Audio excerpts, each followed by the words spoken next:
Good afternoon viewers. आज हम लोग एक नया टॉपिक के ऊपर कुछ बात करने जा रहे हैं which is very important. Addiction का सबसे बड़ी समस्या है उसकी एडिक्टिव क्रेविंग। और क्रेविंग हम लोग जानते हैं, craving is the heart of addiction. तो एडिक्शन की हृदय है क्रेविंग।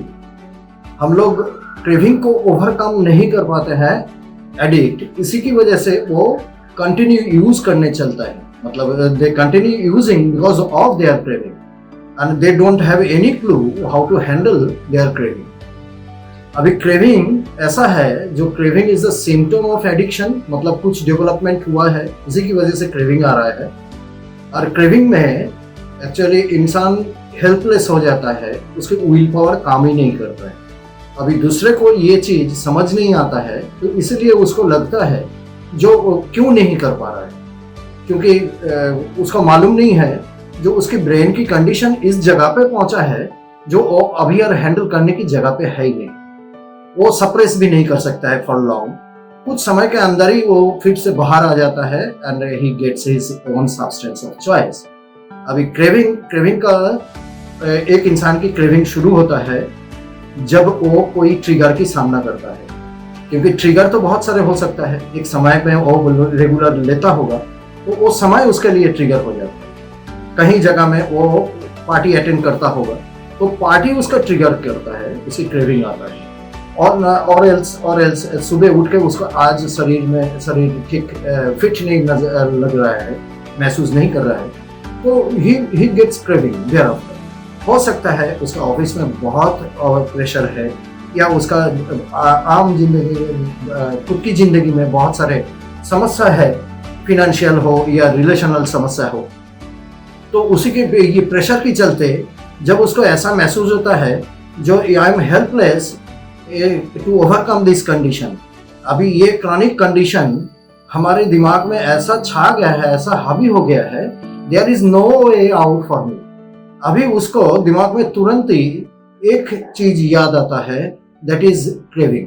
क्रेविंग उसका ऐसा लगता है उस टाइम में, under this condition he feels that if I take substance I can overcome this condition. मतलब वो कंडीशन अगर उसको अगर स्ट्रेस्ड हो, प्रेशर हो, या उसको अगर कोई भी इमोशनल प्रॉब्लम्स हो, तो उसको तुरंत ही दिमाग में ऐसा चलता है जो I can be rewarded or I can feel relaxed or relieved if I take substance of my choice. तो substance of his choice वो लेने के बाद ही it can uplift this condition, ये कंडीशन को दूर कर देता है। और यही चीज उसने एडिक्ट अपना जिंदगी में यूजिंग के दौरान सीखा था, एक्सपीरियंस किया था। और ये एक्सपीरियंस में उसका एक चीज सीखा था, जो ये ऐसा चाबी है जिसको साथ में रखने से आई can overcome any kind of adverse situation of my life और any kind of negative experience of my life. Even कभी अगर जरूरत पड़े तो I can use drugs to enhance my pleasure. तो पॉजिटिव एक्सपीरियंस के लिए भी वो लेते हैं और नेगेटिव एक्सपीरियंस के भी लेते हैं।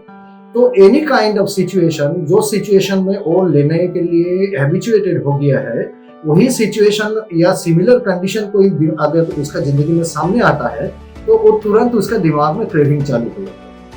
और क्रेविंग चालू हो जाता है तो उसको मतलब he is obvious to take that substance. इसके कारण है जो उसका जिंदगी में जो पहले जो नॉर्मल तरीके थे, जो ये कंडीशन को अवॉइड करने के लिए नॉर्मली जो इंसान सभी करते हैं prior to onset of development, मतलब उसके दिमाग में ये आसक्ति, मतलब ये एडिक्शन जन्म पैदा होने के पहले उसमें जो नॉर्मल सिचुएशन से निकालने के लिए नॉर्मल कोपिंग स्किल की इस्तेमाल करते थे। नाउ अभी उसका ऐसा हो गया after that experience with drugs and alcohol, oh my God, this stuff really uplift this condition. अगर ये उसने सीखा है और यही लर्निंग को, यही एक्सपीरियंस को वो बार बार रेनफोर्स किया है बाय रिपीटिंग। अभी ये इतना स्ट्रांग हो गया है, लिटरली उसके लिए इसको ब्रेक करना, ये हैबिट साइकिल को ब्रेक करना उसके लिए एकदम बिल्कुल नामुमकिन जैसा हो गया। एंड लगता है जो उसको देख के अभी उसका मन खराब है, वो तो दारू ले गई, अभी इसका दिमाग में बहुत सारे टेंशन आ गया है, ये तो नशा करेगा। मतलब इट इज ऑब्वियस जो वो करेगा, और ये उसका जिंदगी की प्रिंसिपल है। तो क्रेविंग ऐसा फिजियोलॉजिकल कंडीशन है जब ऐसा उस एडिक्ट को दिमाग में महसूस होता है जो something I can not overcome normally, I need to take help from substance. Substance से लेने से हम ये कंडीशन को नॉर्मलाइज कर सकते हैं और else I can avoid this kind of experience, negative experience. I can switch that negative experience into positive experience. उसका अच्छा लगना चालू हो जाएगा लेने का बाद। तो ये इसको इस्तेमाल इस तरीके से करेगा, लेकिन ये जानते नहीं है जो एडिक्शन को, ये क्रेविंग को बार बार क्रेविंग में यस करना, मतलब यस टू क्रेविंग, ये एक प्रैक्टिस हो जाता है उसका। और प्रैक्टिस हो जाने के बाद ऐसा रेनफोर्स हो जाता है जो एडिक्शन से निकलना उसके लिए नामुमकिन होता है। तो क्रेविंग के लिए हम आपको जितना हो सकता है इतना बताया है। और एक चीज बहुत इंपॉर्टेंट चीज है, वो है ये ब्रेन की एक फिजियोलॉजिकल कंडीशन है। उसमें ब्रेन इंटरप्रेट उसको, right at this condition you will be rewarded, nothing can be reward you will be rewarded by only addiction, only substance. You will be rewarded only by substance, not anything else in this world. अभी उसको movie देखने बोलो, अभी उसको कोई अच्छा खाना खिलाओ, या उसको कहीं बाहर घुमाने ले जाओ, या कुछ भी करो, लेकिन उसको किसी भी चीज में कोई दिलचस्पी नहीं रहेगा। Only thing can be rewarding using substance. तो सब्सटेंस यूज करके वो रिवार्ड फील कर सकेगा, नहीं तो otherwise he will never feel any kind of rewarding, और else he can not normalize himself without the help of drugs और alcohol. यही समस्या है। तो इसीलिए तो सब कुछ छोड़ के एडिक्ट का ऐसा हो जाता है, क्रेविंग इतना ज्यादा हो जाता है, uncontrollable craving over the substance of your choice, ऐसा हो जाता है। और उसी के चलते in order to maintain supply उसको झूठ बोलना, उसको कोई भी चीटिंग करना, मैनिपुलेट करना, और नहीं तो कोई भी he can go at any length to maintain that supply. वो सप्लाई मेंटेन करने के लिए कुछ ना कुछ कर ही लेगा।